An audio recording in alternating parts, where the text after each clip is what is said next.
Hi, it's Sylvia here with Vintage Kitchen Vixen, where I share tips for simple living, creating memorable gatherings, and preparing wholesome and traditional recipes with a vintage twist. And today I'm going to be showing you how to make apple turnovers two different ways for fall. Now, fall is one of my favorite times of the year. Actually, they're all my favorite time of the year. I find joy in every season, but the things that I love the most about fall are the colors. I love the pumpkins, I love the apples. There's so much abundance everywhere. If you go into a market, it's overflowing with goodness. There's all kinds of good things to eat in the fall, and it's that time of year to give thanks and to bring everybody together. So I really love that about fall. Now, these turnovers, I'm making two different kinds today. One is an early autumn turnover. It has apples, rhubarb, ginger, lemon, and honey in it. And the other one is a cheddar apple maple walnut turnover, which is a bit of a mouthful, but they're both super delicious. I hope you enjoy them. If you are new to my channel, welcome. I hope you like what you see today and consider subscribing and hitting the bell notification. If you're coming back, I'm so glad to have you here once more in my kitchen. If you do like this video, please like it, share it with somebody who loves that autumn season and likes a good apple turnover, and also remember to leave a comment if you have something to say about my recipes or my video. But just leave love, no hate.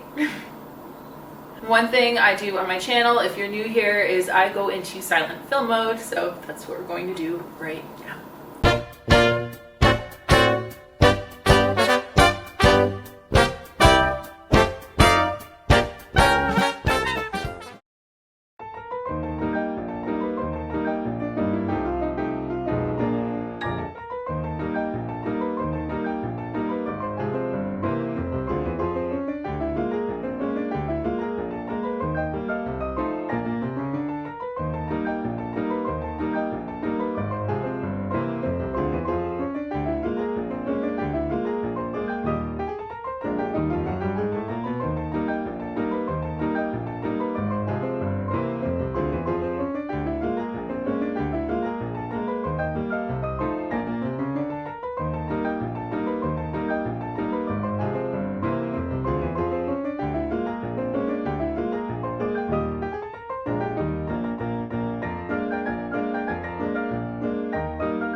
Those are the turnovers. I hope you liked this recipe video today. If you did and you haven't done so already, please like this video, leave a comment, and share with somebody who likes apple turnovers. In the meantime, I hope you subscribe if you haven't already. I put out 2 new videos a week, and if you want to read more about this recipe or print out a nice little recipe card or even save it to one of your Pinterest boards, I have the link below in the description to all of my social media and as well as to the recipe post. That's it for me today. I will see you soon. Bye!